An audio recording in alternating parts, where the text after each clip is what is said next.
Bueno, ahora sí es momento de comenzar a conocer acerca de esas historias tenebrosas, historias incluso increíbles en muchas ocasiones. Yo creo que este momento no nos va a dejar dormir por el resto de la noche y es propicio para dar la bienvenida a nuestros invitados que nos contarán más acerca de todo ello. Jones Uribe, investigador paranormal. Jones, bienvenido. Qué gusto de que nos acompañes en el programa. Gracias, Paula. Es un gusto estar nuevamente acá. Realmente felicidades por el set, muy bonito. Felicidades a Bolivia y anunciar, bueno, temas tan interesantes como son las leyendas en este caso. Sin duda, y en Bolivia hay muchas y acerca de ellas tiene bastante conocimiento. José Andrés Navarro, investigador paranormal también. José, ¿cómo estás? Bienvenido. Un gusto estar acá. Buenos días para todos. Sí, nos ha tocado justo por estas fechas, ¿no?, que son muy patriotas para nosotros, hablar también de algo que es parte de lo que es Bolivia. ¿Alrededor de cuántas leyendas conocen ustedes, José? Pues mira, la mayoría de las leyendas son de tradición oral y pues yo te diría superan las 50, son muchas las leyendas de cosas que te cuentan, cosas que pasan a diario y que las personas las van transmitiendo oralmente, ¿no? De ahí comienza la palabra leyenda, ¿no? Tenemos que entender qué significa una leyenda y la tradición oral cómo la va desplegando por toda Bolivia, porque hay que ser sinceros, en toda Bolivia se conocen historias así de ese tipo, un poco extrañas, que tal vez no tienen una explicación lógica y que han sido pues, el fuerte de muchas ciudades como Potosí y Oruro, y en este caso vamos a hablar también de La Paz. Claro, hay que tomar en cuenta que las leyendas en un gran porcentaje están basadas en hechos reales y no en hechos ficticios como creen muchas personas, Jones. Por supuesto, Paola, hay que tomar en cuenta la diferencia entre lo que es la leyenda y el mito. El mito es un hecho que se transmite de generación en generación, pero no tiene un porcentaje de realidad, es más ficticio, eso es el mito. Tanto que la leyenda también es un relato que va de generación en generación, pero tiene un porcentaje de realidad, una alta dosis de credibilidad como tal. Hablamos de leyendas bolivianas a partir del periodo de lo que es la conquista y el coloniaje. Hablamos del periodo de 1532 hasta 1825. La famosa guerra de los 15 años, la conquista y coloniaje antes de que se suscriba el acta de la independencia, que dio origen a los 192 años de vida republicana y Estado plurinacional que tenemos hasta ahora. En esa etapa hablamos de literatura boliviana. Y ahí se dieron aportes muy interesantes, hubo la tradición oral y es de, como decía José Andrés, se van conociendo muchas leyendas. Algunas antiguas y otras contemporáneas. Vamos a arrancar con una que es muy llamativa en este entonces, una contemporánea para que la gente vaya introduciéndose y quizá da la explicación a muchos lugares místicos, porque tanto la ciudad de La Paz como el resto del país tiene explicaciones místicas y mucha gente era tan incrédula o tan temerosa a muchos temas, especialmente lo oculto, lo místico, porque sabemos que muy bien en la época de la conquista y coloniaje se vivía técnicamente la edad moderna y contemporánea, edad moderna en otros países, pero sin embargo se vivía la edad media acá, estábamos bastante retrasados. Entonces, como la edad media era teocéntrica, teocrática, era toda la religión, la fe, la superstición. Ahí es donde la gente era muy supersticiosa, muy temerosa a Dios y mucho más a los temas ocultos. Bien, a ver, ¿cuál es esa leyenda con la cual comenzamos esta noche? ¿Es tenebrosa primero? Es tenebrosa. A ver, ya, un sorbito de agua porque yo soy medio miedosa, ¿ve? Te acompaño, te acompaño. Bueno, saludos chicos y bueno, estamos listos para escuchar acerca de esta leyenda. ¿Cuál es su nombre? La Cholita Sirena de Callapa. La Cholita Sirena de Callapa. Correcto. A ver, vamos a escuchar. Pero es una tradición muy llamativa que se dio el año 2011, justamente con un mega deslizamiento que muchos lo conocen, que ha impactado en el mes de marzo del 2011 a la zona de Callapa, una zona que sufrió el azote de un deslizamiento que llamó la atención y justamente va en tradición a lo que pasó con una supuesta mujer de pollera, que es la que tenemos en pantalla, como la que se dramatiza en estas imágenes. Justamente relata a una mujer que no se le conoce el nombre, pero que tenía facciones no muy bien definidas. Aparte se dice que tenía una cola aparentemente como de un pez o caminaba extraño. Por eso se decía que aparentemente era una sirena. Aparentemente. ¿Y son los pobladores de ese lugar que vieron a esta chola? Claro, era la festividad de la zona de Callapa, según lo que relataban. Entonces esta mujer caminaba por diversos lugares de la misma zona. Se decía de que estaba compartiendo algunas cervezas con algunos de los vecinos y parte del lugar. Todos muy alegres, contentos. Pero luego de eso, ella no tenía dónde vivir, no tenía dónde pasar la noche. E iba casa por casa a que la alojaran. Es ahí donde le decían: eres muy fea, así textual, según conota la leyenda, eres muy fea, das miedo, no te vamos a alojar. Y nadie quería alojarla. Es donde ella dijo, con estas palabras: nadie quiere alojarme, se van a acordar de mí. Mis hijos van a venir a vengarme. ¿Qué ocurrió después?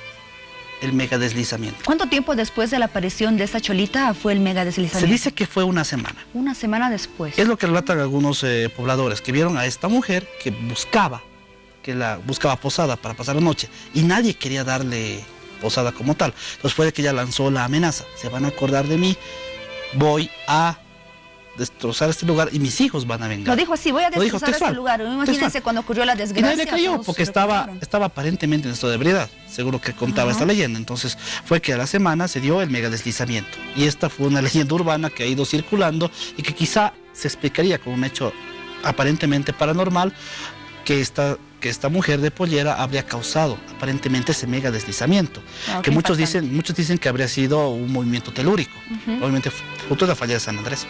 Qué impactante. Bueno, vimos ahí la desgracia de tanta gente que se quedó sin viviendas, pérdida de vidas y demás con este deslizamiento. Pero a ver, otro lugar que tiene mucha historia y muchas leyendas también es el departamento de Potosí, por ejemplo. José Andrés, ¿tú tienes alguna leyenda que nos puedas contar de este departamento? A ver, atentos todos los potosinos que nos ven esta noche. Pues sí, mira, la más famosa del mundo, bueno, en este caso de todo Perú, Bolivia, y lo que es el altiplano, es el Caricari, ¿no? Así es. Como bien Jones decía, estas leyendas han tenido una cierta deformación con el tiempo, ¿no? La tradición oral ha ido cambiando poco a poco. Antes se llamaba el que corta, el que sacaba la grasa, así lo conocían el Caricari. Pero este ser ha sido una interpretación que le daba la gente del campo.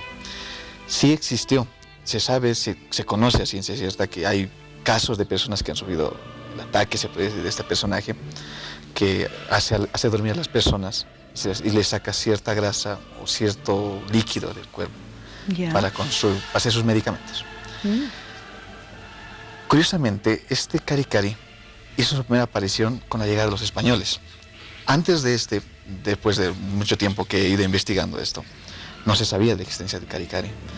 Entonces indican que es muy posible que haya sido un médico o un grupo de médicos que llegaron acá a Bolivia, los cuales, usando los conocimientos que tenían en medicina, que en esta parte no eran muy amplios, y basándose en lo que sabían de alquimia, que era la base de todo lo que conocemos ahora, conseguían ese líquido elemental que necesitaban. Muchos indican que era un fluido en la médula espinal, que era lo que en verdad buscaban ellos. Y con el tiempo ya se fue deformando la historia, ¿no? Se indica lo que se cuenta, ¿no? Las personas, que estos tienen poderes, cosa que, como bien John decía, puede ser una interpretación que la gente daba debido a las capacidades que este personaje tenía. Se decía que te hacía dormir con un polvo de hueso.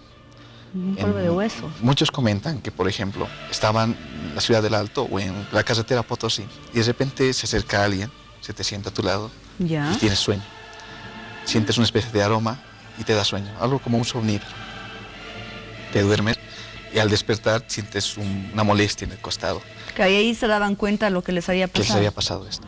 Las personas indicaban que después de esto, la persona que había sido atacada, o en este caso que le habían quitado la grasa, enfermaba y necesitaba la grasa misma de otra persona o ella misma para volverse a curar.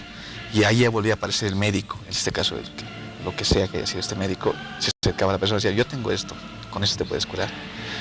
Y vendía la grasa para que esta persona se cure. ¿Y alrededor de cuántos casos se conoce con esta leyenda del Caricari, José? Pues mira, son muchos. Hace poco se escuchó acá en la morgue de La Paz que un hombre vendía grasa. Debí escuchar, es una noticia, fue una noticia. Muchos indicaban que era uno de ellos, uno de esos médicos cortadores que se encargaba de sacar la grasa, porque decían que esta grasa era curativa. Sabemos bien que la grasa no tiene ninguna capacidad, pero la gente del campo, debido a la tradición oral que tienen, piensan que tiene poderes, le atribuyen ciertas capacidades a la grasa y al Caricari. Y de ahí viene el hecho de por qué este personaje es bien, digamos, un poco serio en el campo. Todos indican, las veces que uno viaja, no te duermas en el auto porque te puede atacar. Sí. Sí, siempre dicen que es muy peligroso dormirse en el auto y también viajar solo por las carreteras. Exactamente, porque puede subirse una de esas personas que sacan la grasa para venderla, ya de una manera más para su lucro, ya no tanto para medicina, y que sí, se tiene pruebas de que existen estas personas, los cortadores, los caricaris que se dice, y que sí, que es algo bastante serio, y que aparte de una leyenda pasa a ser una realidad, que sobre todo en lo que es Bolivia. A tener mucho cuidado ahí cuando viajamos o cuando vamos por las carreteras, cuidado con el cari-cari. Bastante peligroso, ¿ah? Jones, otro departamento de Bolivia que tiene mucha historia es Chuquisaca. ¿Alguna leyenda tal vez relacionada con este departamento? Hay una leyenda muy conocida tanto por lo que es Chuquisaca, Tarija e inclusive parte del Beni. Justamente es la leyenda del famoso Lari Lari. ¿Quién es este ser mítico? Es un ser que se dice que pertenece a lo que es los valles y que puede convertirse en un ave, en un mono, o en un perro, o en un gato. Adquiere esa particularidad. Este famoso Lari Lari, que es como se lo conoce, tiene que ver con un indígena llamado Milico, que estaba pensando en su amada. Pensaba en su novia, por la cual estaba profundamente enamorado, y escuchó su voz. Escuchó la voz de esta mujer, diciéndole que lo buscara. Y él creyó que era ella. Y aparte de eso, escuchaba un silbido extraño, un cántico especial que lo adormecía, y se durmió. Y entonces en ese momento es de que sintió que un ave estaba sobre su corazón, tratando de robarle el alma. Fue donde este indígena agarró las patas de este ser y no lo dejó escapar. Pero de todas maneras el ser pudo vencer a este indígena y se llevó su alma. Se dice que que nos escuchamos a un pajarito que tiene un cántico bastante adormecedor y tú imitas ese silbido, convocas al Lari Lari, que se dice que es un ser obviamente del bajo astral, o sea, es un ser malo. Es un ser maligno, o sea, es el bajo astral. Todos los seres malignos, negativos, pertenecen al bajo astral en temas paranormales. Entonces vendría a hacerse presente mediante esa personificación, ya sea como un ave de múltiples colores, que puede convertirse tanto en un mono, en un perro, o si no, imitar la voz humana. Pero un silbido es muy similar para poder constatar o perpetrar el llamado de este ser. Vaya, qué interesante, qué cosa más extraña, Jones. A ver, en el departamento de Santa Cruz, por ejemplo, es un departamento que cuenta con varias leyendas, José. ¿Hay alguna que tal vez nos puedas contar? Pues sí, mira, allá en Santa Cruz, por ejemplo, siempre hablan del casetón, ¿no? Los que han estado en Santa Cruz han de escuchar que cada cierto tiempo hay un lugarcito, por los arenales, donde se escucha un ruido. Las personas dicen, es un sonido de caballos tirando una carreta. Y cuando estás allá te indican, no salgas cuando escuches el sonido de eso, sobre todo si es de noche. De día ya estamos acostumbrados que puede ser que sea una persona que esté pasando por ahí, pero de noche muchos han indicado que escuchan el sonido de eso. Y es algo parecido a la Santa Compaña. La Santa Compaña en España, por ejemplo, es una especie de procesión de almas que se recogen a los que pasan a saludar a este grupo. Algo así pasa en Santa Cruz, es un carretón que va avanzando en silencio con el sonido de las llantas y los cascos de los caballos. Y si a alguien se le cruza en el camino, al día siguiente lo encuentran muerto. No saben por qué razón. Encuentran su cuerpo. Y muchos indican que el carretón se lo ha llevado. Ha salido justo en el momento inadecuado en el que el carretón estaba pasando y se lo llevan. Eso es lo que indican, ¿no? Muchos de los que viven allá en el oriente. Que el sonido es como hipnótico. El sonido de los cascos en la tierra o en las piedras. Es un sonido que tal vez de cierta manera podría inducirte a que salgas, tal vez incluso sin tener esa voluntad. Exactamente, es algo que te atrae el sonido. Claro. Sales, ves un carretón, según lo que comentan algunos, es un carretón vacío, sin conductor, sin nada, y de repente se acaba todo.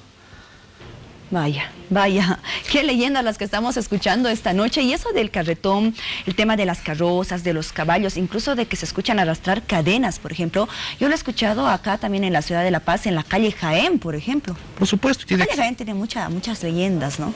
Por el hecho de ser una calle colonial, la misma zona es bastante pesada porque estamos cerca a un ex cementerio, justamente cerca de lo que es la Plaza Rioseño. Estaba la ex fábrica de un refresco muy conocido que también tiene su actividad paranormal, y estaba la zona Pedro Kramer. Ahí también era un viejo cementerio clandestino. Entonces por eso es de que toda estas calles coloniales tienen historia. Y la calle Jaén tiene una particularidad, la leyenda de la Cruz Verde. Justamente esa famosa Cruz Verde que la tenemos en plena esquina. En plena esquina, ¿verdad? ¿Cuántos años tendrá esa Cruz Verde? Tendrá aproximadamente unos 500 años más o menos. Bastante. Se dice que la trajeron de Potosí justamente por un tema extraño, de que se escuchaban muchos pasos, carrozas, se escuchaba lamentos, o había una novia, una viuda, que se le aparece mucho a los tunantes o a los borrachitos, por así decirlo, de la noche. Salen, ven a una mujer muy hermosa, los seduce,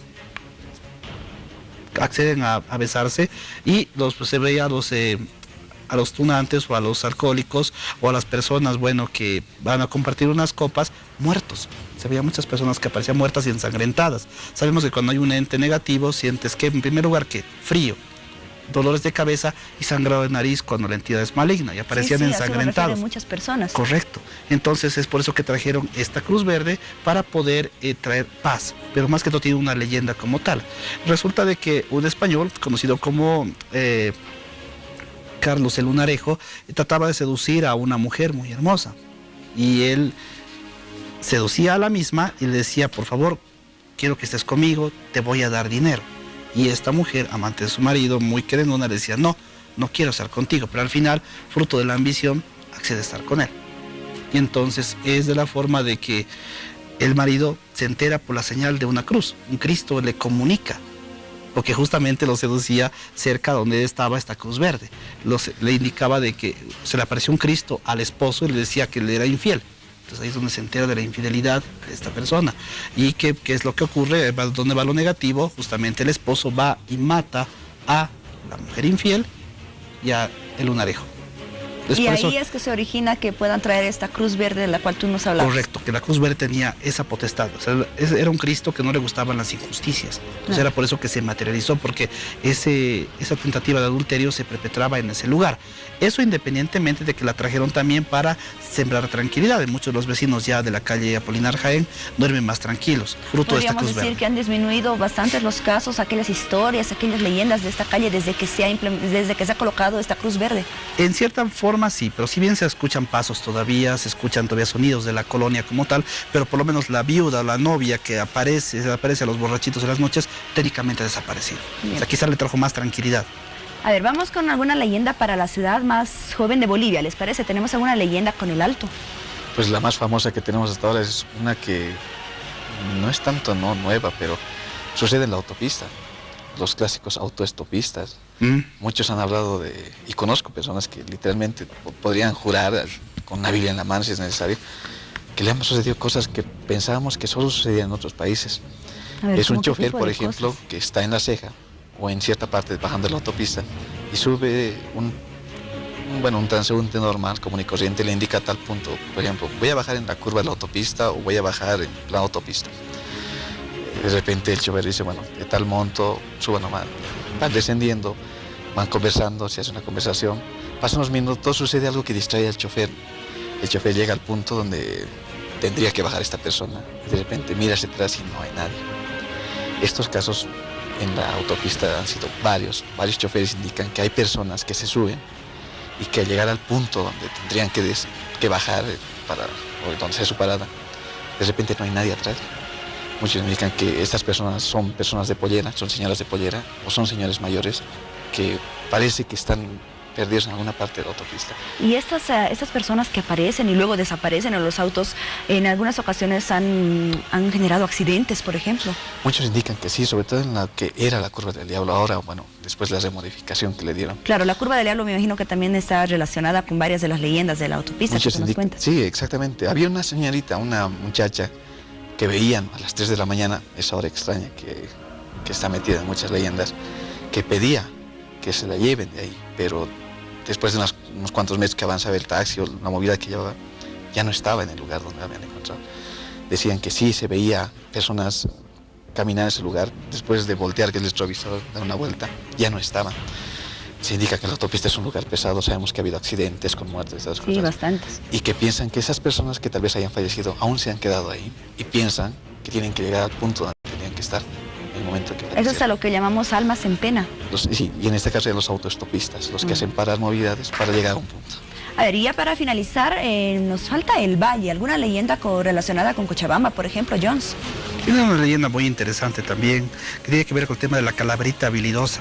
Justamente esta leyenda trata sobre un taur, una persona que jugaba cartas. ¿Ya? Lo bastante llamativo es de que se reunía en un lugar céntrico de Cochabamba justamente a jugar cartas. Jugaba como tal y no le acompañó la suerte en una oportunidad y perdió.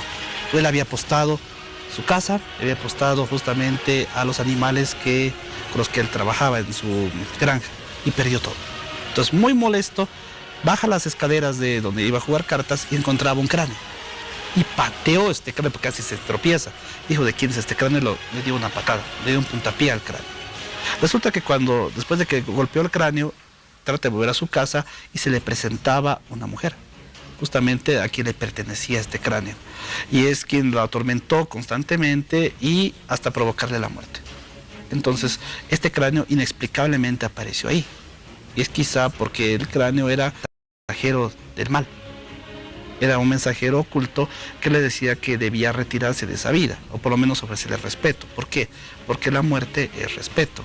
Justamente un cadáver, por más de que no tenga vida física, tiene vida espiritual. Y tú, por más de que le hagas cualquier ademán a un cráneo o a cualquier resto humano, es como estar ofendiendo a una persona. Pasaba lo mismo. Y este cráneo se le apareció justamente a esa persona y le botó una patada.